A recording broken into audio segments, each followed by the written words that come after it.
Elections की आमद के साथ साथ पाकिस्तान के अंदर एक दफ़ा फिर दहशतगर्दी की जो खबरें हैं वो गर्दिश कर रही हैं, तो क्या इस सूरत हाल के अंदर पुरअमन इलेक्शंस का इनेकाद यकीनी हो पाएगा? इसी हवाले से सीनियर तज्जियाकार इमरान लतीफ़ के साथ हमारी क्या बात हुई, ज़रा ये वीडियो क्लिप देखें।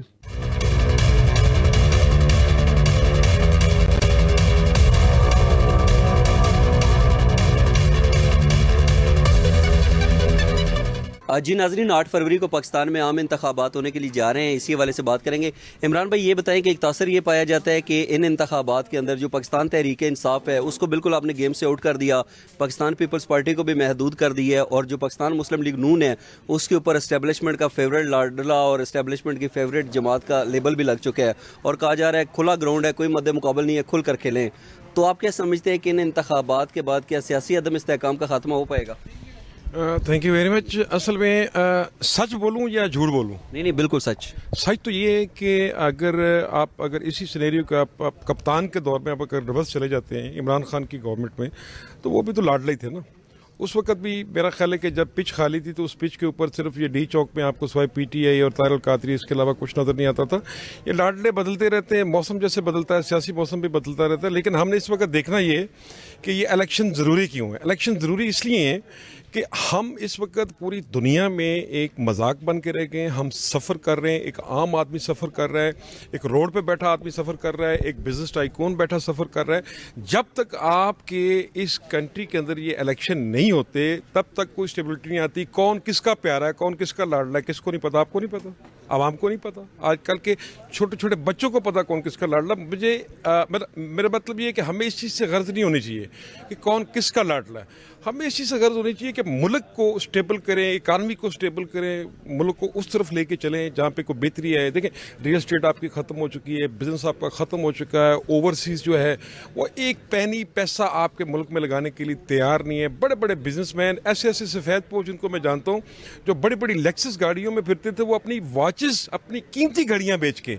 वो इस वक्त सफ़ेद पोशी की ज़िंदगी गुजार रहे हैं। तो इलेक्शन इसलिए ज़रूरी है कि इलेक्शन आएंगे, ठीक है। देखिए, एक्सपेरिमेंट पे एक्सपेरिमेंट हमारी मुकद्दर में लिखा हुआ है। वो कहते हैं जिस तरह की वहाँ वैसे हुक्मरान मसलत किए जाते हैं। एक तरफ इशारा किया जाता है जी कि इस्टेब्लिशमेंट क्या करें।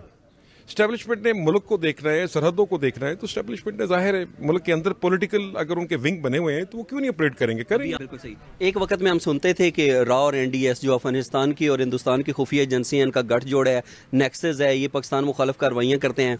फिर हमें बताया गया कि जब पाक अफगान सरहद के ऊपर फेंसिंग का अमल मुकम्मल हो जाएगा तो पाकिस्तान मुखालिफ दहशतगर्दी के वाक़यात में कमी आएगी। फेंसिंग का अमल भी मुकम्मल हो गया, ऑपरेशन रद्दुल फसाद के तहत हमने मुख्तलिफ किस्म के सर्च ऑपरेशन और IBOs भी किया है, लेकिन इसके बावजूद पाकिस्तान में दहशतगर्दी के वाक़यात में एक दफ़ा फिर इजाफा दिखाई दे रहा है। आपके नज़दीक इसकी क्या वजूहत हो सकती है? इसकी सबसे बड़ी वजूहत है हमारी सियासी नाइत्तफाकी।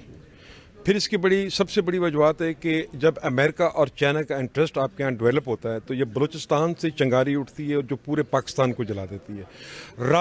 रा बिल्कुल एक्टिव है। रा नहीं एक्टिव, रा ने BLA के साथ मिलके अभी बलूचिस्तान में क्या किया, जो मच के अंदर हुआ है, जो मच के अंदर वो आपके सामने ही है। रा बिल्कुल एक्टिव है। सिर्फ रा नहीं, 107 के करीब एंटी पाकिस्तान एजेंसी यहाँ पे एक्टिव है। लेकिन मेरा ख्याल है कि इन तमाम हालात को देखते हुए सियासी नाइत्तफाकियाँ, हमारी ज़ाती नाइत्तफाकियाँ, हमारे घरों में नाइत्तफाकियाँ, दूसरा हमारी आवाम को भी होश के नौकर लेनी चाहिए। हमें मेहनत करनी चाहिए, स्ट्रगल करनी चाहिए। आप यूरोप जाएँ, आप किसी कंट्री में भी जाएँ, वो मशीन की तरह चल रहे हैं। हम काम करते नहीं है। मैं घर में रहता हूँ, मेरे घर में 4 गाड़ियाँ, रात को मैं उठ के कहता हूँ जी इस मुल्क ने सत्यानाश कर दिया, मैं तो बेरोजगार हूँ। हम खुद भी हार्ड आराम है, सॉरी टू से।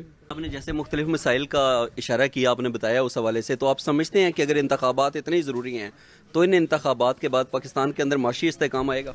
जी बिल्कुल आएगा। उसकी वजह यह है कि बात तो ये है कि हमारे जो पॉलिटिकल प्राइवेट लिमिटेड कंपनीज है ना, मसला ये है कि मैं तो इसको ये मिसाल दूंगा कि ये एक ऐसी सतरंगी देग है, वो हमारी पंजाबी की मिसाल में कहते हैं कि पार्लियामेंट के सामने पड़ी हुई है, और उसमें होता ये है कि जिसको मिल जाते हैं, लाइन में सारे लगे हुए हैं, वो कहते हैं जी क्या मज़ेदार देग पकी हुई, क्या इसका पकवान है, क्या किसने पकाई है, वगैरह वगैरह। लेकिन जिसको नहीं मिलती वो रोला डाल देता है।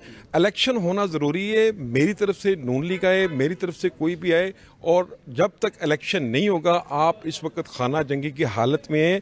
इस वक्त 5G और इस वक्त जो आपका अपना टेक्निकली जो आप IT और बाकी चीज़ों के ऊपर जा रहे हैं, बच्चा आपको इस वक्त टारगेट कर रहा है। इलेक्शन का होना इस मुल्क के लिए बहुत ज़रूरी है, और इलेक्शन होने के बाद इंशाल्लाह मुल्क स्टेबल हो जाएगा। आपको क्या लगता है कि ये जो इंतखाबात होने वाले हैं, नो डाउट के दुश्मन हर वक्त इस तलाश में होता है कि कहीं से उसको सॉफ्ट टारगेट मिले जिसको वेट करे, तो आपकी नज़र में ये इंतखाबात किस हद तक पुरअमन हो सकेंगे? मेरा ख्याल है कि ये इंतखाबात इंशाल्लाह ये पुरअमन होंगे और दुश्मन को हमेशा मुंह की खानी पड़ी। मेरे पास गैर मुसद्दक़ा इत्तलात हैं, अभी भी काफ़ी सारे थ्रेड्स हैं, हाई अलर्ट हैं। पाकिस्तान में इस्लामाबाद में पिछले दिनों में जैसे कि बच्चों को स्कूलों से बुला लिया गया, यूनिवर्सिटीज़ भी जो हैं वो बंद कर दी गई। थ्रेड्स हैं, वो थ्रेड सारी अपनी जगह पे, लेकिन मुझे उम्मीद है कि हमारे जो सिक्योरिटी इदारे हैं वो बड़ा अच्छा रोल प्ले करेंगे और इलेक्शन पुरअमन होंगे और इलेक्शन के बाद गवर्नमेंट भी बनेगी। लेकिन फिर मैं यही कहूँगा कि खेल मेरा नहीं तो तेरा नहीं, एक दूसरे की टांग नहीं खींचनी, हमें इस वक्त कंधे के साथ कंधा मिलाना है, तब ये मुल्क चलेगा। ये मुल्क कलमे पे मरने वाला और इंशाल्लाह कायम रहेगा ये। अच्छा, ये बताइएगा कि हम ये देखते हैं कि अभी जो पाकिस्तान पीपल्स पार्टी है, अगर हम तकरीबन 2 माह पहले की बात करें तो कहा जाता था कि पाकिस्तान मुस्लिम लीग नून जो है वो यकीनी तौर के ऊपर हुकूमत बना लेगी, लेकिन अब कहा जाता है कि पाकिस्तान पीपल्स पार्टी की जो नज़र है वो पाकिस्तान तहरीक इंसाफ की तरफ से जो आज़ाद उम्मीदवार की हैसियत से इलेक्शन लड़ रहे हैं उनके ऊपर है। तो आपकी नज़र में हार्स ट्रेडिंग के कितने इम्कान मौजूद हैं? देखिए जी, हार्स ट्रेडिंग कब नहीं हुई, किस गवर्नमेंट में नहीं हुई? क्या PTI के अंदर नहीं हुई? क्या सेनेट के अंदर आपने नहीं देखा क्या तमाशा लगा था?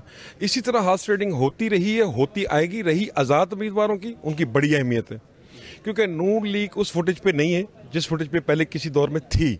नून लीग को इस वक्त हार्स ट्रेडिंग का लफ्ज़ तो मैं इस्तेमाल नहीं करूँगा, आज़ाद उम्मीदवारों का सहारा लेना पड़ेगा। और इसके साथ मेरा ख्याल है कि अगर कोई अफवाज पाकिस्तान को टारगेट करता है तो मैं ये समझता हूँ गलत करता है।